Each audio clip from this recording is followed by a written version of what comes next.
ಈಗ ಅಕ್ಕ ಮಹಾದೇವಿ ಹಾಗೂ ಅಲ್ಲಮ ಪ್ರಭುದೇವರ ಸಂವಾದ ಅನುಭವ ಮಂಟಪದಲ್ಲಿ ನಾವೆಲ್ಲರೂ ಅನುಭವ ಮಂಟಪಕ್ಕೆ ಪ್ರವೇಶಿಸೋಣ. ಪ್ರಾರಂಭವಾಗ್ತಾ ಇದೆ.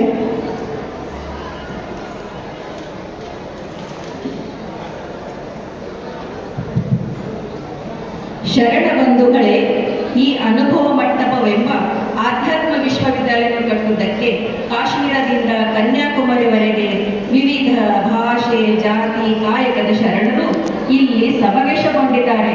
ಗುರುತ್ವವು ಹುಟ್ಟಿನಿಂದಲ್ಲ, ಉನ್ನತ ಸಾಧನೆಯಿಂದ ಎನ್ನುವ ಪ್ರಭುದೇವರು ನಮ್ಮೆಲ್ಲರ ಸಚೇತನ ಶಕ್ತಿಯಾಗಿದ್ದಾರೆ. ಬಸವಣ್ಣ, ನಿಮ್ಮ ಸಾಧನೆಯಿಂದಲೇ ನಾವೀ ಸ್ಥಾನದಲ್ಲಿರುವೆ. ಮಹಾದೇವಿಯವರ ಆಗಮನ. ಓಂ ಶ್ರೀ ಗುರು ಬಸವಲಿಂಗಾಯ. ಎಲ್ಲರಿಗೂ ಶರಣ. ಮರ ಮರ ಮಥಳೇಶಿ ಕಿಚ್ಚು ಹುಟ್ಟಿ ಸುತ್ತಳದರು ಮರಾದಿಗಳ ಸುಡಲಾಯಿತು. ಆತ್ಮವಾತ್ಮ ಮಥಳೇಶಿ ಜ್ಞಾನಾಗ್ನಿ ಹೊತ್ತಿ ಹತ್ತಿರ್ತ ಗುಣಾದಿಗಳ ಸುಡಲಾಯಿತು. ಇದು ಕಾರಣ ಮಹಾನುಭಾವಿಗಳ ಸಂಗವನೇ ಕರುಣಿಸಿ ಒಡಲಿನೊಳಗಿಕೊಳ್ಳ ಚನ್ನಮಲ್ಲಿಕಾರ್ಜುನ. ಎಲ್ಲ ಒಡಲಿನೊಳಗಿಕೊಳ್ಳ ಚನ್ನಮಲ್ಲಿಕಾರ್ಜುನ. ಒಡಲಿನೊಳಗಿಕೊಳ್ಳ ಚನ್ನಮಲ್ಲಿಕಾರ್ಜುನ.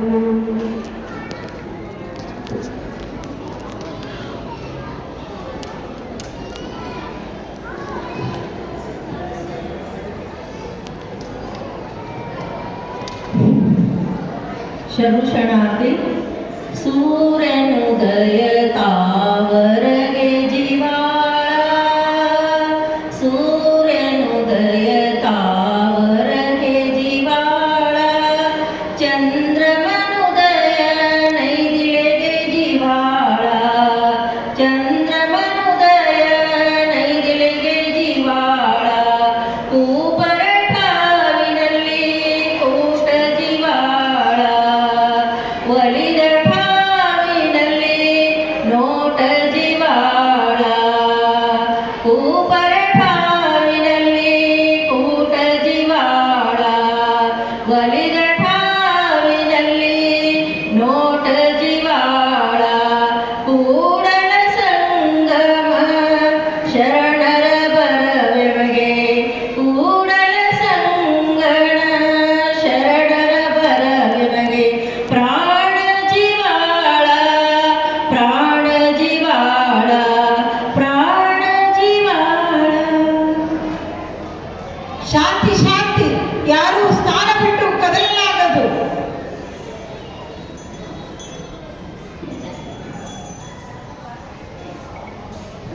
ನಾನೊಬ್ಬ ತುಂಟ ಮಗ ಅನ್ನೋದು ಅಪ್ಪನವರಿಗೆ ಗೊತ್ತು. ಶರಣು ಶರಣಾರ್ಥಿ ತಾಯಿ, ಶರಣು ಶರಣಾರ್ಥಿ ತಂದೆ. ನಾನು ಕಲಿದೇವರ ದೇವರ ಕಂದ ಮಡಿವಾಳ ಮಾಚೇದೇವರು. ಶರಣು ಶರಣಾರ್ಥಿ ತಂದೆ.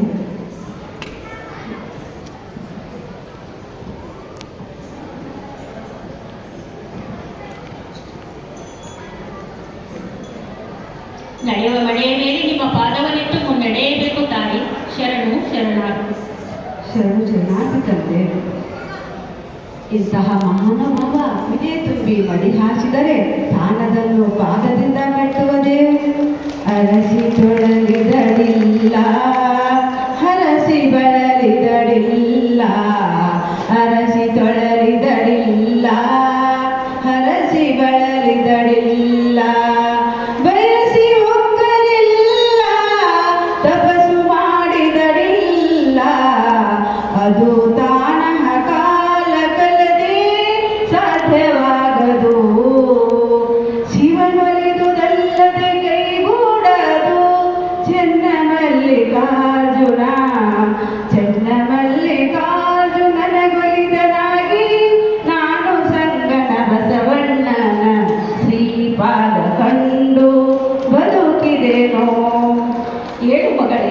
ಎಂತ ತಾಯಿ ಮಹಾದೇವಿ ಅಕ್ಕ.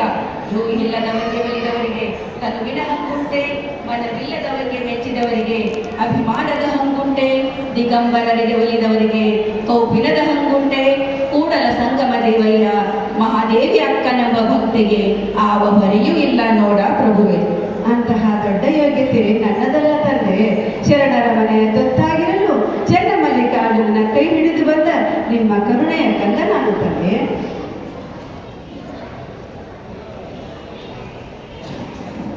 ಇವರು ಗುಹೇಶ್ವರ ಲಿಂಗದ ಅಲ್ಲಮ ಪ್ರಭು, ಆ ಕಡೆ ಕೂಡಲ ಸಂಗಮ ದೇವರ ಶಿಶು ಚನ್ನಬಸವಣ್ಣ, ಆ ಕಡೆ ಮರುಳು ಶಂಕರ ದೇವರು, ಕೋಲಶಾಂತಯ್ಯ, ಮಾದಾರದೋಳಯ್ಯ, ಮೂಳಿಗೆ ಮಾರಯ್ಯ, ಹಡಪದ ಅಪ್ಪಣ್ಣನವರು, ನುಲಿಯ ಚಂದಯ್ಯ, ಶಿವಯೋಗಿ ಸಿದ್ದರಾಮೇಶ್ವರಯ್ಯ, ತತ್ವವೀರ ಗಟ್ಟಿವಾಳಯ್ಯ, ಸಮಗಾರ ಹರಳಯ್ಯ.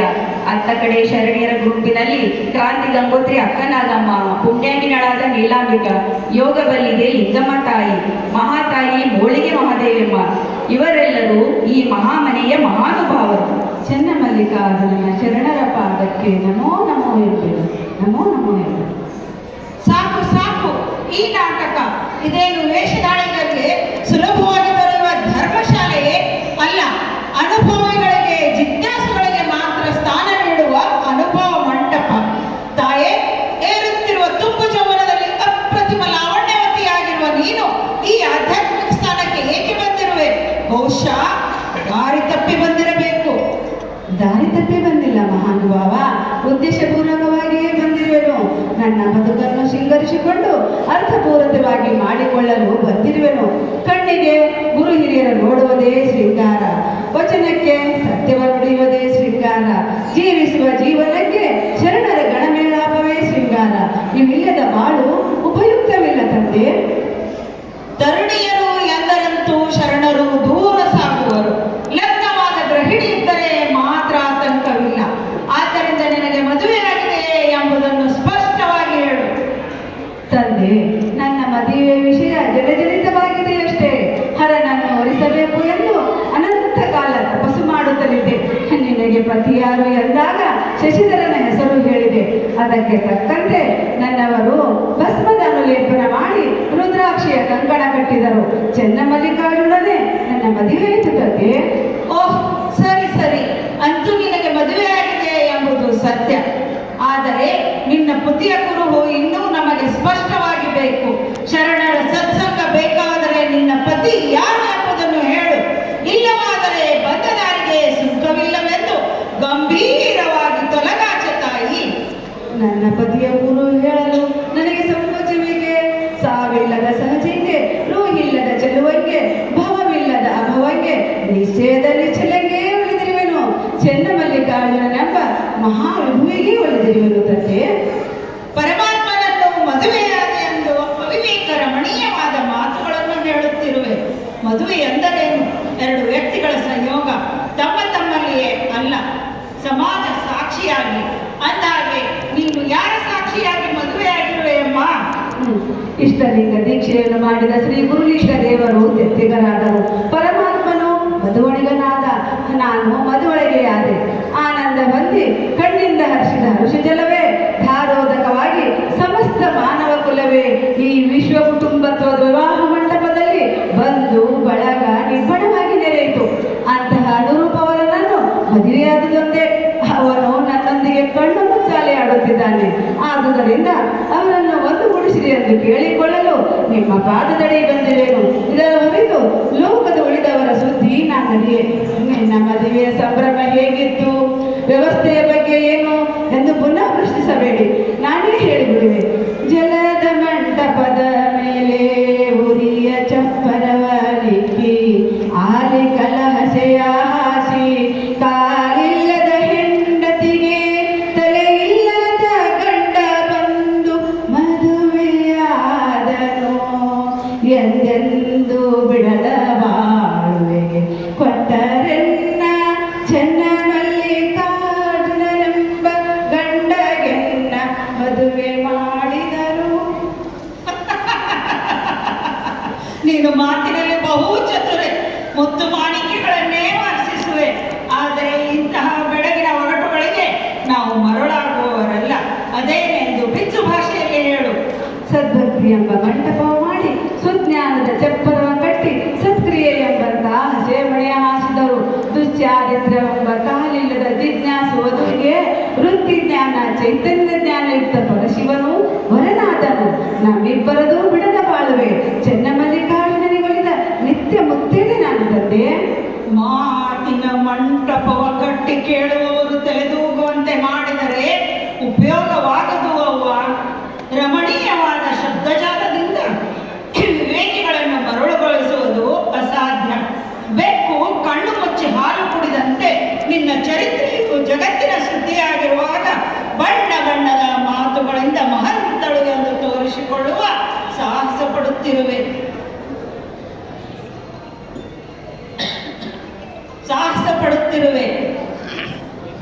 ನೀನು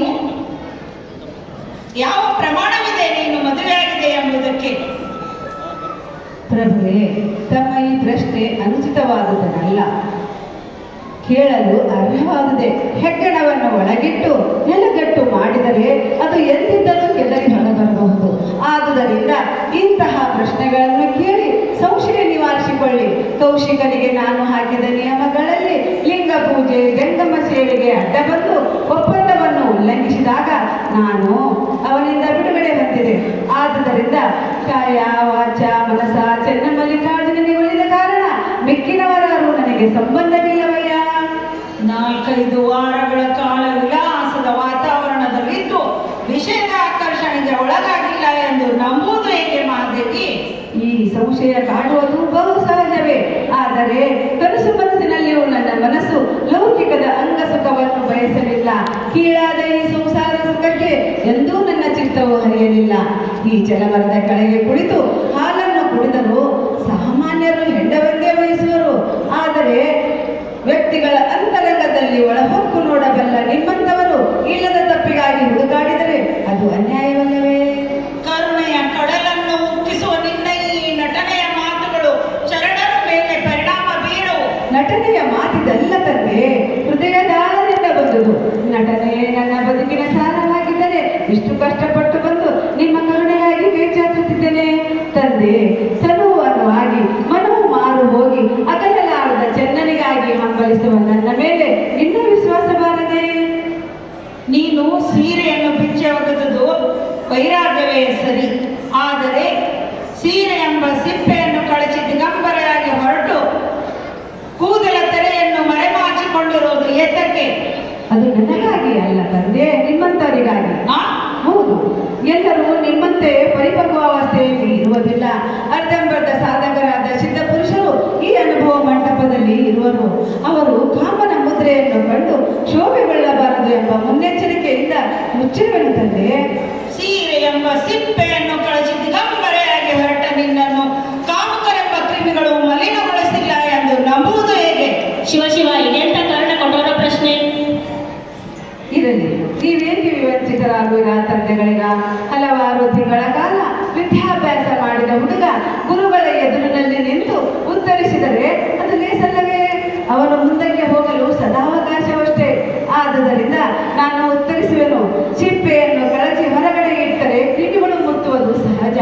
ಆದರೆ ಸಿಪ್ಪೆ ಕಳಚಿದ ಹಣ್ಣನ್ನು ನುಂಗಿಬಿಟ್ಟರೆ ಕ್ರಿಮಿಗಳು ಮುತ್ತುವುದೇ? ಲೋಕದ ಚೇಷ್ಟೆಗೆ ರವಿ ಬೀಜವಾದಂತೆ ಕರಣಗಳ ಚೇಷ್ಟೆಗೆ ಮನವೇ ಬೀಜ, ಮನವೇ ಬೀಜ.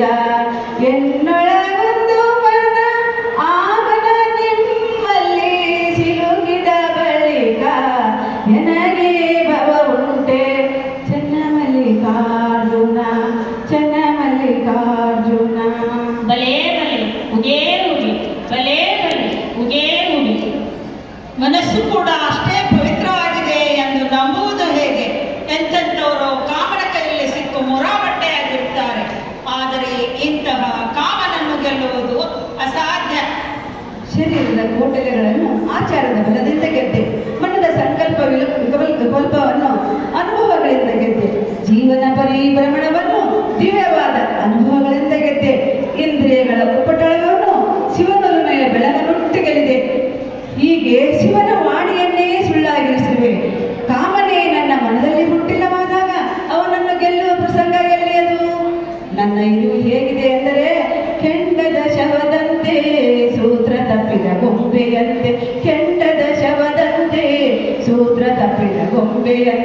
ಜಲವರದ ತಟಾಕದಂತೆ ಬೆಂದ ನುಲಿಯಂತೆ ಮತ್ತೆ ಹಿಂದಣಂಗ ಉಂಟೆ ಅಣ್ಣ ಚೆನ್ನ ಮಲ್ಲಿಕಾರ್ಜುನನ ಸಂಗವೇ ಆಶ್ರಯವಾದವಳಿಗೆ.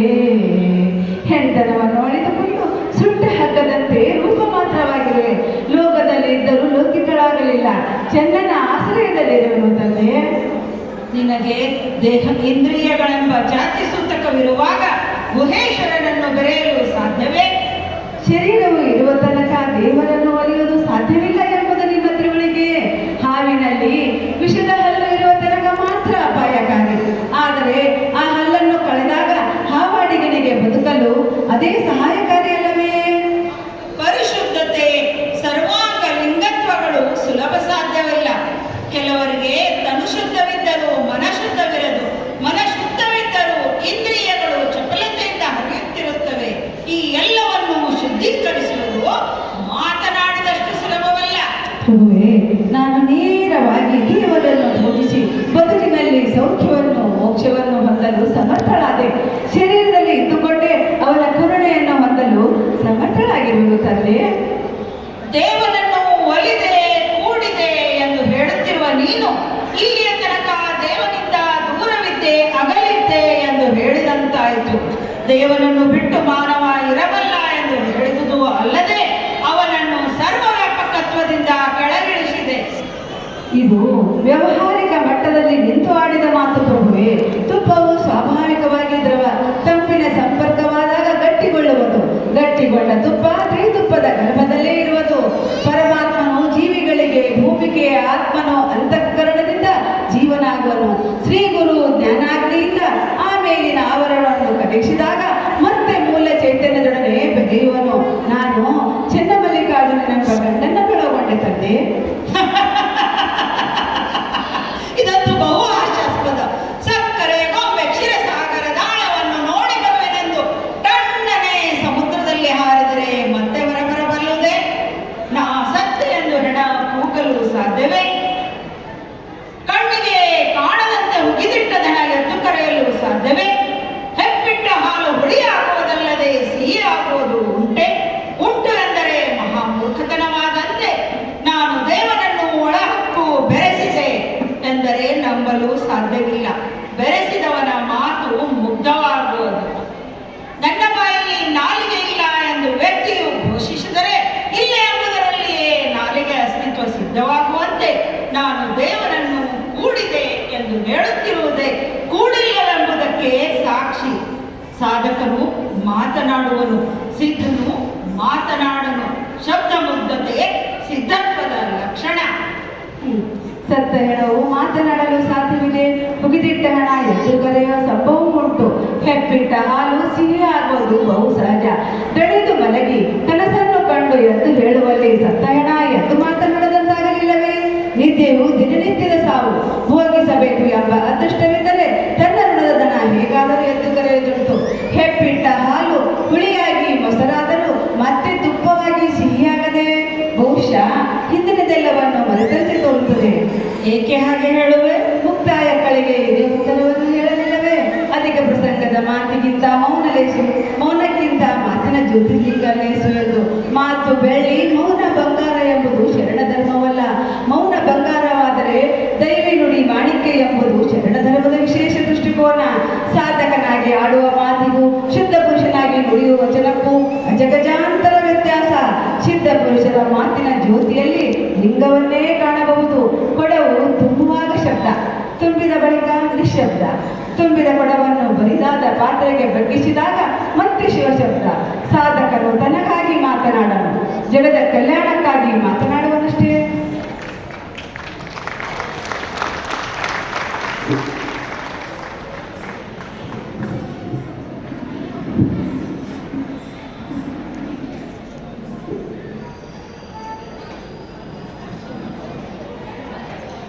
ಭಲೆ ಭಲೆ, ಅಪೂರ್ವ ಉತ್ತರ.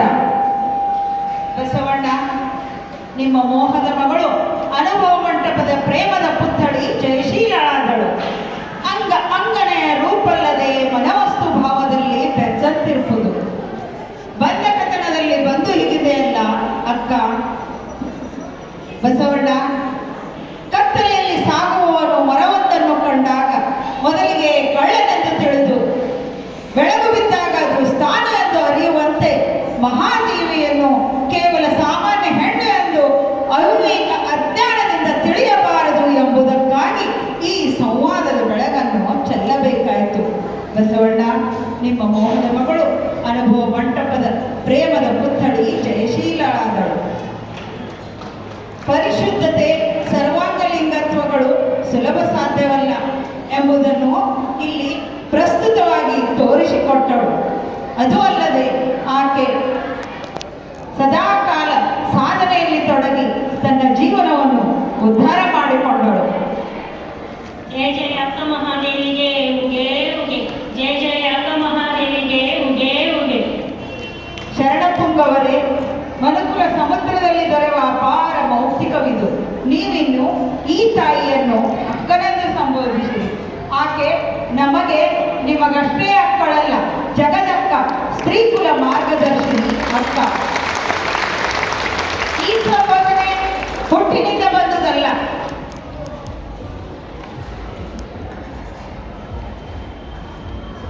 ಗಳಿಸಿಕೊಂಡ ವ್ಯಕ್ತಿತ್ವದಿಂದ, ಶರಣ ಸಮೂಹದಿಂದ ಕೊಡಲ್ಪಟ್ಟ ಮಹಾಬಿರುದು. ಗುಹೇಶ್ವರ ಲಿಂಗದಲ್ಲಿ ಸಂದಿಲ್ಲದಿಪ್ಪ ಮಹಾದೇವಿಯಕ್ಕನ ಶ್ರೀಪಾದಕ್ಕೆ ನಮೋ ನಮೋ ಎಂಬೆನು.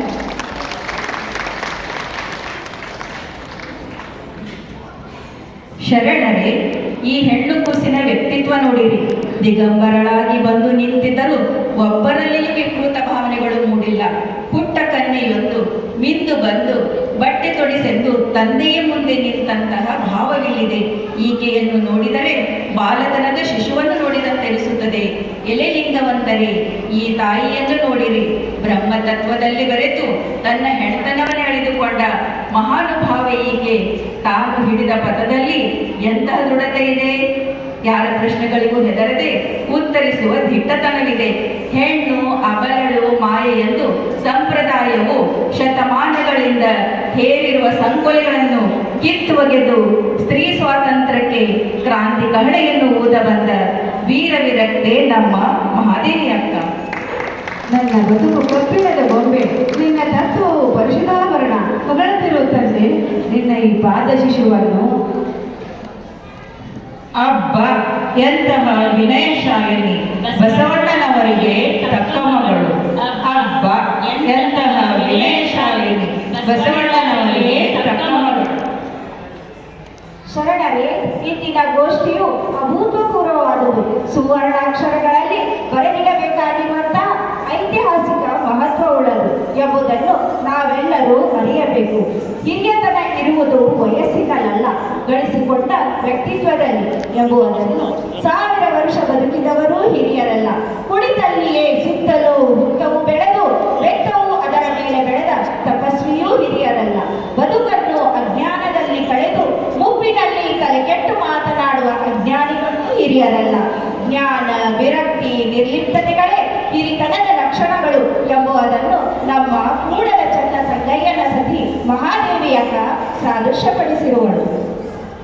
ಮುತ್ತಿನಂತ ಮಾತನಾಡಿದೆ ಚನ್ನಬಸವಣ್ಣ. ಅಜ್ಞಾನಿಗಳು, ಲೌಕಿಕರು ವಯಸ್ಸಿನ ಮೇಲೆ ಹಿರಿಯರು ಕಿರಿಯರು ಎಂದು ನಿರ್ಧರಿಸಿ ಮಾತನಾಡುವರು. ಅರಿವುಳ್ಳವನ ಹಿರಿತನಕ್ಕೆ ವಯಸ್ಸು ಅಡ್ಡಬಾರದು. ಹಿಂದಿನ ಪುಣ್ಯದಿಂದ ಈ ಅನುಭವ ಮಂಟಪಕ್ಕೆ ಬಂದು ಈ ಮಹಾ ವ್ಯಕ್ತಿಯನ್ನು ಕಂಡು ನಾನು ಶುದ್ಧನಾದೆ.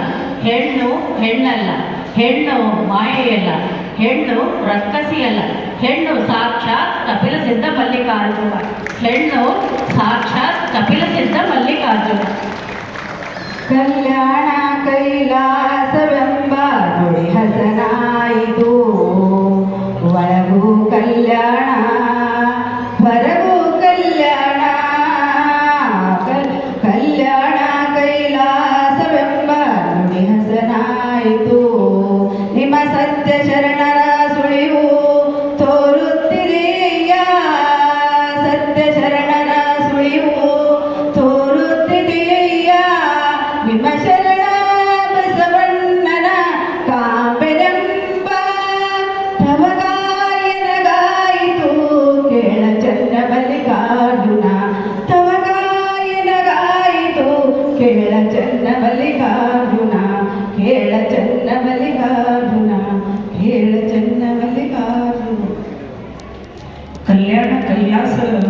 ನುಡಿ ಹಸನಾಯಿತು ಎನ್ನುತ್ತಾ ಹೊರಟ ಅಕ್ಕ ಅಣ್ಣ ಬಸವಣ್ಣನವರ ಅನುಭವ ಮಂಟಪದಲ್ಲಿ ಬಂದು ಕೆಲವು ದಿನ ಸಾಧನೆಯನ್ನು ಮಾಡಿ ಮುಂದೆ ಕದಳಿಗೆ ಹೊರಟೇ ಬಿಡುತ್ತಾಳೆ.